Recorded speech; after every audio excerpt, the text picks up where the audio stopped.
I have an image in my mind of Josiah Wilkinson that may not be entirely accurate. More a whole scenario than an image. I imagine us transported back to some time, for argument's sake, let's say 1818. We're at an upmarket alehouse a short ride from Harley Street, London, and Wilkinson is holding court in a corner of the pub. As the beer flows, the gentleman passed judgment on German inventor Karl von Drais. Damn fool invented a wooden horse, if you would believe it. A newly released, anonymous novel discussing wide-ranging themes, from the sublimity of nature to the dangers of an unfettered pursuit of knowledge. I dare say that chap who wrote that book is far too fond of the opium. Romantics, they call them. Perhaps the conversation veered to the recent passing of Seymour Fleming, the scandalous Lady Worsley. I hear she had affairs with 27 men while wedded to that sot. Yes, but the damn fool invited some of those men into his marital bed. Who does that? Sir Richard Worsensly, that's who. Look up, dear, Bissett's at the window. That's the one. What's that, Oliver? What happened to that African slave boy Worsley bought in Turkey? You think he murdered and cannibalized him while in Moscow? Oliver, that's preposterous. The man was a damn fool, but he was no monster. If I were writing this episode out in a longer form, I would start in 1612, and I would stay there for a while. At the time, James I, one of the bad guys in the Pendle Witches saga, was the King of England and Scotland, and by extension Wales and Ireland. His son and heir apparent, Henry Frederick, Prince of Wales, a bright, capable young man, died suddenly of typhoid fever. His passing was a heavy blow for the nation, not least of all as the new heir apparent was the awkward, incompetent, less beloved brother Charles. Now in a longer form piece, we definitely expound on Charles's tumultuous reign. We could easily spend several episodes unravelling this. But what we need to know is he ran into conflict with Parliament early on, never managing to come to a consensus with them. They clashed over religion, of course not as simple as Protestant versus Catholic. There were various factions fighting for specific permutations of Protestantism, from the almost Catholic to the very full-on Puritanism.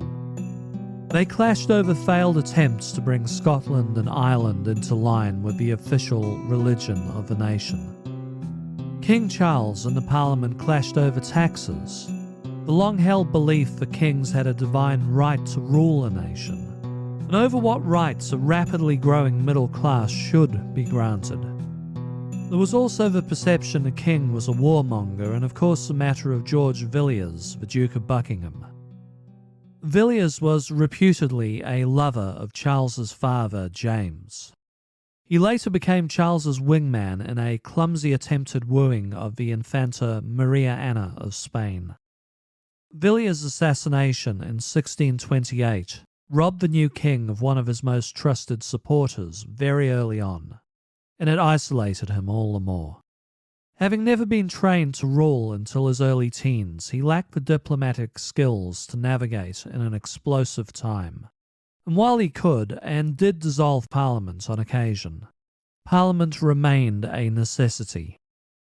War with his continental neighbours constantly loomed, and to levy the taxes needed to get an army together, Charles constitutionally needed a sitting Parliament to sign off on those taxes. By 1642, a frustrated Charles tried and failed to prorogue Parliament. Civil war erupted soon after between the Crown and the Parliament. The war did not go well for Charles, and at 2 p.m. January 30th, 1649, a defeated Charles I knelt before the executioner's block. We don't know the identity of the executioner, but a 19th century exhumation shows it was an experienced axeman. The cut was very clean. Normally, the executioner would hold the head aloft, proclaiming, "Behold the head of a traitor," to those in attendance. Possibly trying to hide his identity, the axeman remained silent. His head was sewn back on. His body was prepared for burial at Windsor Castle. At his funeral, a middle-aged parliamentarian turned cavalry officer gazed down at the corpse, exclaiming, "It was a cruel necessity." That man played a vital role in the execution. He was the second signatory of 12 on the death warrant. That man, Oliver Cromwell, is our man in the box. Oliver Cromwell was born in 1599 to a gentrifying middle-class family.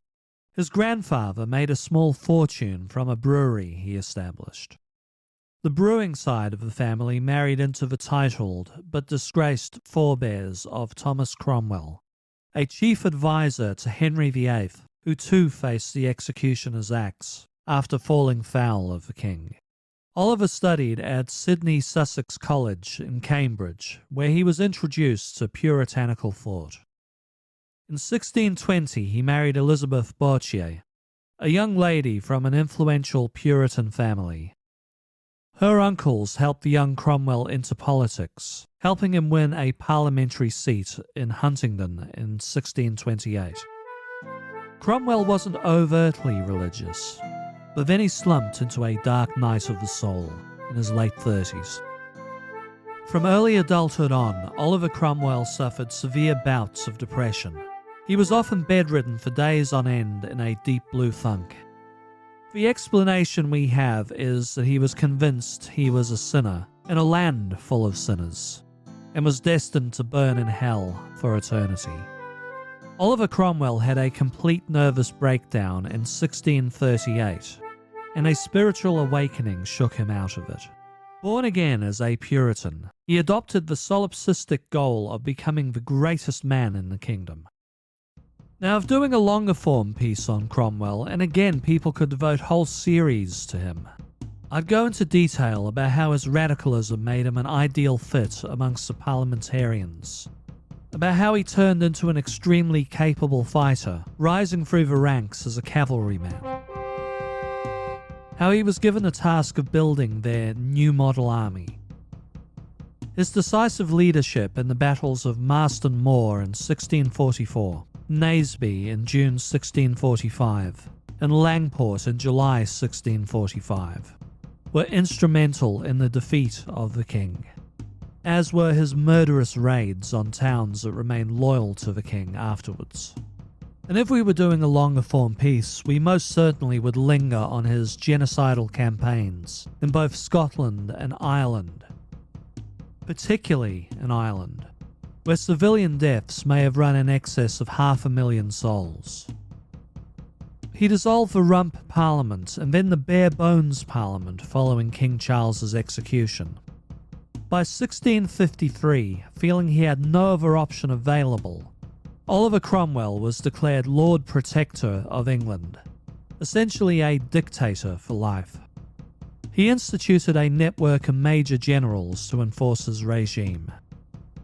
In an effort to save souls, he banned all joy in life, criminalizing swearing, blasphemy, drunkenness, and sex outside of marriage. And although he personally did not ban Christmas, the Puritans of the Long Parliament did that in 1647. He oversaw a half-hearted attempt to enforce that law on Christmas 1655. Oliver Cromwell remains a divisive figure in English history. Some see him as a heroic figure, others think of him as a monster. I personally fall in the latter camp, and think his death of kidney failure on September 3rd, 1658 was really no great loss for England. So now we've covered some background. Let's discuss his head. On 29th of May 1660, a day designated Oak Apple Day, Charles's son and namesake, now named Charles II, King of England, re-entered London. The new king forgave many of his father's enemies, but saw to it anyone responsible for his father's death warrant would be punished, whether dead or alive. On 30th of January 1661, the anniversary of Charles I's execution, Oliver Cromwell's body was dragged through the streets of London, hung from a gallows, then decapitated. His head was pierced through with an iron spike. The spike was then stuck on the end of a long pole, then was hoisted atop the Parliament buildings at Westminster Hall. A warning to future despots, his head was to remain there forever. And his head may have remained there forever, until it disappeared mysteriously on a stormy night in 1684. The pole snapping in the tempest, it was thrown across the courtyard. A guard found the head and secreted it away to his own home. As soon as it was noticed the head was missing, authorities went off in a mad panic, scrambling to find it. And although a large reward was offered for Oliver Cromwell's head, the sentinel in possession of it became increasingly worried he'd be accused of theft if he were to bring it in. So he stored Oliver up his chimney, where the head stayed till the guard passed on. In 1710, Oliver Cromwell's head went from cautionary tale to morbid curiosity. First it showed up in the London Curiosity Room of a Swiss calico trader named Claudius Dupuy. In amongst a cabinet full of rare coins and exotic herbs, the gnarly-looking head was a sight to behold for the many foreigners stopping by the museum. From there, the head found itself in the possession of Samuel Russell, an actor who performed in London's Clare Market from a stall. Now I can't say if he ever held it up and soliloquized, "Alas, poor Yorick, I knew him, Horatio," while holding Mr. Cromwell up for inspection. Oliver was, however, popular with the passers-by. People who were visiting a meat market on a lookout for legs of lamb and cuts of beef, but there you go. Russell sold the head to one James Cox, who owned a museum.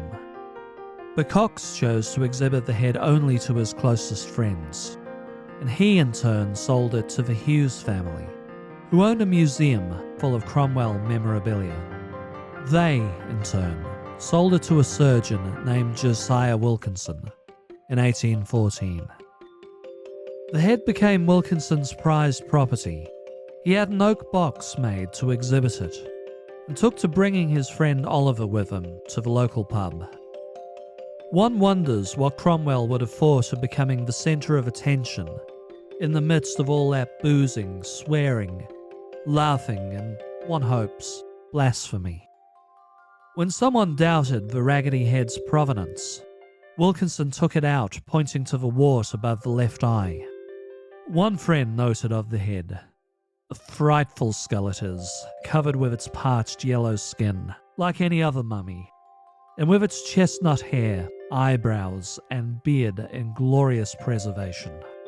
The head became of public interest again in the 1840s, after proponents of the great man theory of history, Thomas Carlyle, published a collection of Cromwell's letters and speeches in 1845. This was helped on somewhat by the rise of the pseudoscience of phrenology and the appearance of a rival Cromwell skull, exhibited at the Ashmolean Museum. The rival skull was fairly easily dismissed as a fake when it was shown to have been in circulation in the 1670s, while Cromwell's head was verifiably still on a pike as late as 1684. Efforts to confirm our head reached a reasonable level of certainty in 1930, when the newfangled technology of the X-ray at least proved the head had been run through with an iron spike. In 1960, Dr. Horace Wilkinson, the original Dr. Wilkinson's great-grandson, handed Cromwell's head over to his old alma mater, Sydney Sussex College. On 25th of March 1960, his head was finally laid to rest in an intimate ceremony at an unspecified location within the chapel.